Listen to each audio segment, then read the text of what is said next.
चुनाव सर्वसम्मति से हो, लेकिन इस बार जब विधानसभा चुनाव संपन्न हुए और जिस गर्म माहौल में चुनाव हुए, उसके बाद जब स्पीकर के चुनाव की बात आई तो हम में से कुछ लोगों ने सोचा कि इस बार स्पीकर का चुनाव होगा।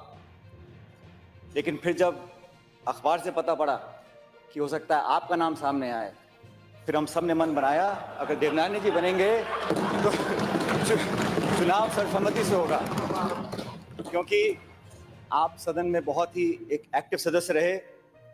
हम सब ने आपका हेलो गाइस, स्वागत है आपका फिर से जिला नीम का थाना न्यूज एंड रिएक्शन के अंदर। गाइस, अभी फिलहाल राजस्थान विधानसभा के अंदर गर्मा गर्मी का माहौल चल रहा है। वहां पर पहले ही दिन सचिन पायलट और गोविंद सिंह डोटासरा ने वहां पर जोरदार तरीके से हंगामा किया। आइए देखते हैं सचिन पायलट और गोविंद सिंह डोटासरा ने वहां पर क्या कहा। अगर देवनानी जी बनेंगे तो चुनाव सर्वसम्मति से होगा, क्योंकि आप सदन में बहुत ही एक एक्टिव सदस्य रहे। हम सब ने आपका विपक्ष के नाते, सरकार के नाते कई बार आपने सदन में अपनी बात को रखा।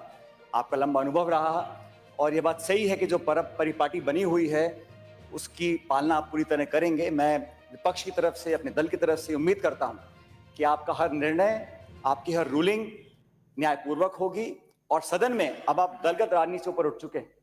इस बड़े पद पर बैठकर आप इसको और गौरवशाली बनाएंगे, ऐसी उम्मीद मैं करता हूं। और आने वाले समय में जो संवाद होगी, जो चर्चा होगी और हम लोग इस सदन के अंदर बहस करने के बाद जनता की उम्मीदों पर खरे उतर पाएंगे, नए कानून बनेंगे, बजट पारित होंगे, चर्चाएं होंगी। लेकिन इसमें आपकी भूमिका बहुत अहम रहेगी, क्योंकि जब आप विपक्ष में थे तो बहुत जुझारू सदस्य थे। आप समझ सकते हैं किस जज्बे के साथ मैं बातों को बोल रहा हूँ, तो आप उसका पूरा ध्यान रखेंगे और समय का आवंटन हो या रूलिंग हो, उसमें आप पूरी हमदर्दी के साथ हम सब विपक्षी लोगों का पूरा ध्यान रखेंगे, इस उम्मीद के साथ कि आपका कार्यकाल बढ़िया हो और आप इसके बाद और बड़े पदों पर जाएं। इस उम्मीद के साथ आपको बहुत बहुत बधाई। माननीय गोविंद सिंह जी डोटासरा। माननीय स्पीकर साहब, सबसे पहले तो आपको बहुत बहुत बधाई। ये राजस्थान विधानसभा की गौरवशाली परंपरा का निर्वहन हो रहा है कि हम सब ने मिलकर के हमेशा की भांति सबकी सहमति से यूनानिमसली आपको स्पीकर चुना है।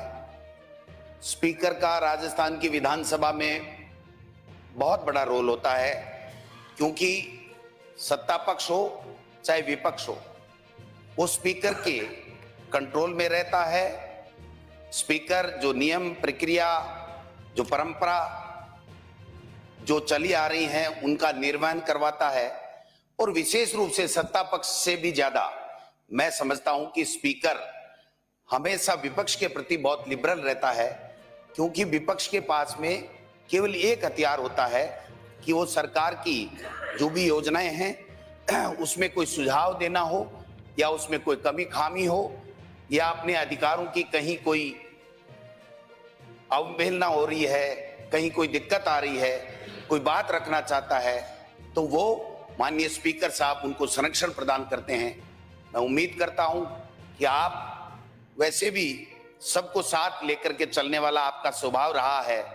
हमने देखा है, आप शिक्षा मंत्री के रूप में भी जब थे तो आपके पास जो भी जाता था तो आप सबको सम्मान देते थे।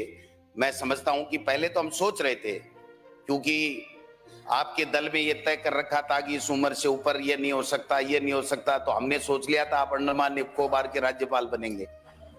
लेकिन हमारा सौभाग्य है कि आप यहाँ विधानसभा में भी आए और आप राजस्थान के स्पीकर विधानसभा के बने।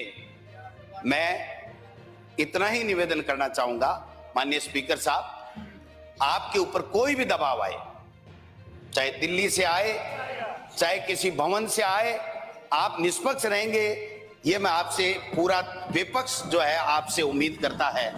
और आप, क्योंकि अब तो उस संन्यास आश्रम की तरफ आप बढ़ रहे हैं, तो मैं समझता हूं कि जब संन्यास आश्रम की तरफ व्यक्ति बढ़ता है तो न तेरा न मेरा, सबको, पूरे जगत को, पूरे पक्ष और विपक्ष को मान करके आप जो है वो इसकी और ज्यादा गौरवान्वित इस राजस्थान की विधानसभा की नियम और प्रक्रिया और परंपराओं को करेंगे।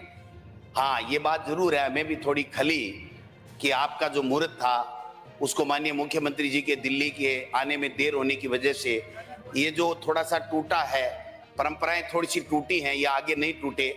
महामहिम राज्यपाल ही विधानसभा का प्रथम सत्र बुलाता है, वो खुद यहाँ पर अभिभाषण देता है। इस परंपरा को भी इसकी बार तोड़ा गया है, हमें ऐतराज है, लेकिन मैं समझता हूं कि आगे से कम ये जो परंपराएं आज या कल जितने भी टूटी हैं ये नहीं टूटे और ये सदन सार्थक चर्चा के साथ में राजस्थान की जनता के मुद्दों पे चर्चा हो और जो मंथन हो उसमें से अमृत निकले और राजस्थान की जनता की हम किस प्रकार से सेवा कर सके, पक्ष और विपक्ष मिल करके, ये हम लोग भी प्रयास करेंगे।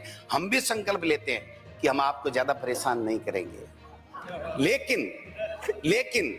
लेकिन पहले जैसे थोड़ा हुआ था पिछले टर्म में, उसमें मेरा और तेरा वहां से होने लग गया था, वो नहीं होना चाहिए। फिर मैं आपको विश्वास दिलाता हूं कि हम सब मिलकर के आप एक सम्मान दृष्टि से देखेंगे तो सत्ता पक्ष को भी हम सहयोग देंगे, क्योंकि जो सरकार बन गई वो 5 साल के लिए राजस्थान की जनता ने चुनी है।